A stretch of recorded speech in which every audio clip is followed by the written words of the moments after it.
you get civil sanctions. It is sending you to jail that I'm saying cannot stand. Because I've never seen anywhere in the world where somebody has been sent to jail for giving an opinion that turned out to be false. It's just an opinion, all right? Or a report that it turned out to be false. He said something stupid. So you find him or report him to Facebook or report him to Twitter, and if he does it 2 or 3 times, they will close down his account. Why is that not enough for them is what I'm saying. If Senator Nala or Senator Dino Melaye does not like what somebody said about him, if it's not true, all they need is a click a button, and that thing will be out of there. It will only come back if the person now provides the proof and justification. Several of my posts have been blocked by Facebook. Some have been able to get back up, particularly during the we all criticize the Fani Kayode, but he did a better job of this than these guys are doing. What he does when you post something that he doesn't like, he reports you, is people report it to Facebook. Many times when I had my Talk Nigeria, when I was rocking it, they will block my post because it's against them, and then I will have to now write a lengthy, submit documents to show that that thing I posted has a basis in fact. And some Facebook release, some they never release. That's how you fight this. Not by trying to take me to jail simply because I say you look stupid on the floor. That's my right to say as a citizen. I must say here that we did reach out to Senator Dino Melaye. He promised he'll join this conversation. We're still expecting him in the studios before we round up. Someone's tweeting here, Sultanisa says that he was in Turkey when they regulated their social media, and it's done their country well. Again, I feel embarrassed if we have to compare our country to Turkey. Turkey is not a democratic government. It's not a democratic government. It's a principle. No. As someone says, freedom without regulation is bondage. So is there a level of regulation that can be placed on the social media usage within the country? Mark the word, a level of regulation. I just explained them. What exactly are you trying to achieve? No, without having to depend on the operators of the platforms. Well, you have to, because it is when, let's say, for instance, Facebook has no recourse. If they post something negative about me, or they post a nude picture of me that I didn't authorize and all of that stuff, and Facebook did not provide a means for me to redress that wrong, that's when the government gets in. We should be having lesser government, not bigger government. All right, and Facebook is all about freedom of speech. It's all about having your own soapbox. Everybody's got a page, and we always laugh that on my page I can say whatever I want. If you criticize me too much, I can block you. All right, so and that is where it should be. And Facebook is up to enough on this. They are really fun of. You can try it. If somebody posts a picture that you find offensive, it didn't have to be a lie. But if it's offensive, maybe the person is showing too much breast or too much leg, you click and you say this thing is profane, then it's gone. Or this thing is a lie against me, is gone. That is already in place.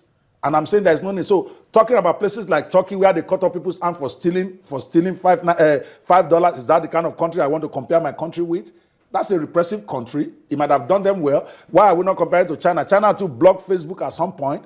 Those are countries that are not operating a democratic government, who don't care about what their people think. The word of the king is law. They are operating a monarchy type of government and dictatorship, which is fine. But we claim to be operating a democracy. And I'm saying there are already inbuilt safeguards, apart from the social media themselves being very much alive to this, because like I said, I experience it on a daily basis. We also have laws that allow you to be able to take civil action against somebody who really damage your reputation. That's already 2 levels.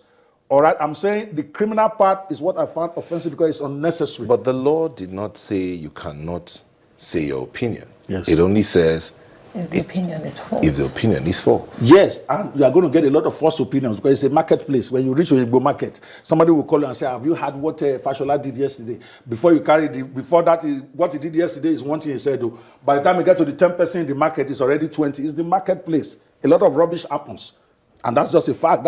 So the marketplace has simply moved from Oyigbo to Facebook now because everybody is there. They don't ask your qualification before they open an account for you or their age. So you are there, whether you can speak English or you are a crazy person, they will open it for you. So you are able to vent. It's the only avenue that the common man has to be able to vent. And from the heap of rubbish that comes on there, sometimes we get nuggets of truth. And I'm saying if you are offended, don't get me wrong.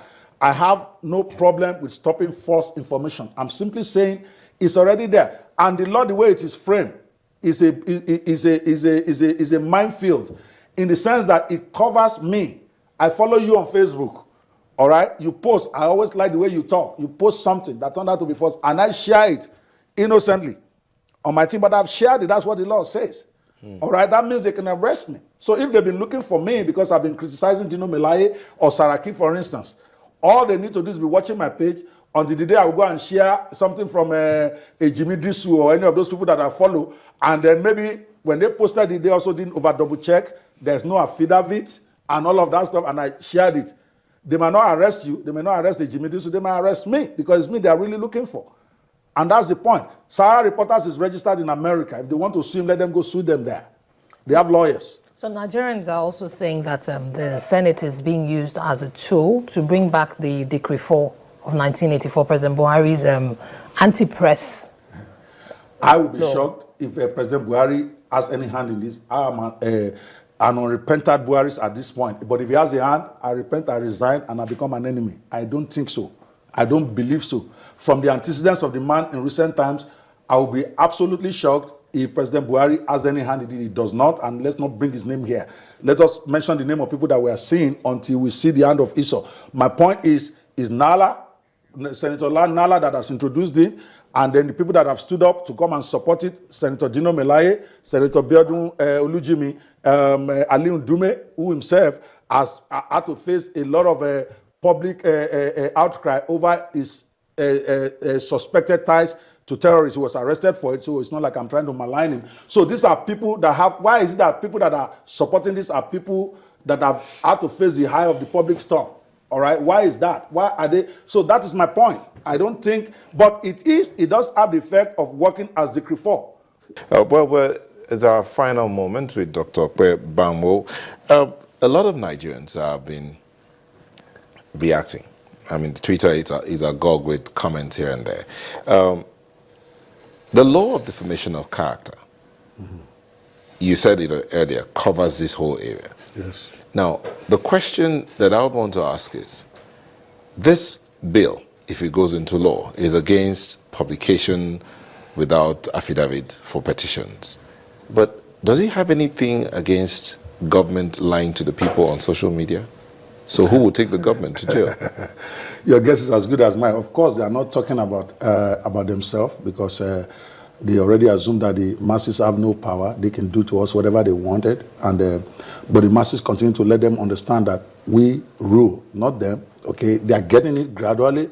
But come 3 years from now, they will hear it again. So for me, it's an overreach on their part. And I can understand why some of them will feel aggrieved. But you don't go into public office with a thin skin. Because when you consider that people like President Olusegun Obasanjo, who is considered one of the presidents with the thinnest skins, he gets upset with very little things, endured this for 8 years. President Goodluck Jonathan, say what you want against the man. I mean, I'm one of his very vocal critics. The man took the kind of beating that no human being should have to take on social media. And he didn't jail anybody. All he did was deploy his own guys to try to do the best they can on social media. So we cannot now have a government that is supposed to be a government of change to not be the one that wants to repress people for speaking their opinion, particularly when this same government, to a very large extent, were helping to government with what people are doing on social media. They were not complaining when we were maligning Jonathan. They were not complaining when we were maligning Femi Fani-Kayode for them because it suits their purpose. Now they're on the hot seat. They now want to roll back the clock. That clock cannot be rolled back. If they pass this law, I can tell you exactly what I will do. I will relocate back to the US, and I will be one of the I will spend every money I have to fight this government in any way. It's a fact. I'm not just saying it to sound nice. My wife wants me to come back anyway. I will go back and fight from there because I will not stay in a country where I cannot speak my mind. I will not stay in a country where people can come and arrest me simply because I shared an information that turned out to not be true. That is the lot of every government all over the world. You sign up for that game. They called various sorts of names too during the election. All right?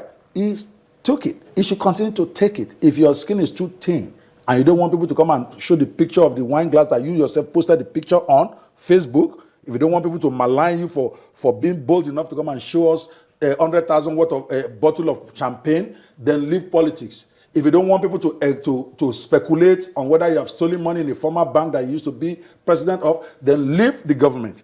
That is my point. There is enough, more than enough safeguards to protect you, both by the operators of the social media, by the hosting companies that host those blogging sites. I've always said it, all they need to do is go learn how to do this. If you get the right consultant or get your staff trained, all right, and a particular blogger is harassing you unfairly or blackmailing you, as you said, you don't even need to even take them to court to take them out. Report them to their hosting company. The hosting company is the one that is even legally liable. They will take them down. So for me, this is unnecessary. It's a provocative miscalculation on the part of this Senate, taking on the very people that are supposed to be their biggest supporters. Thank you very much. Thank you. Dr. Okpebanwo, a legal practitioner, has been talking with us on the proposed social media law, or bill rather. Thank you for speaking with us. I'll say it again that we did reach out to through our correspondent in the Senate to Senator Dino Melaye, because Senator Nala was not going to be available, and he did promise that he was going to be in our studios at 8 a.m. Till this moment, we're still expecting him to come. We hope we'll hear from him real soon. We'll take a moment. I'll be back on Sunrise Daily. Please don't go away.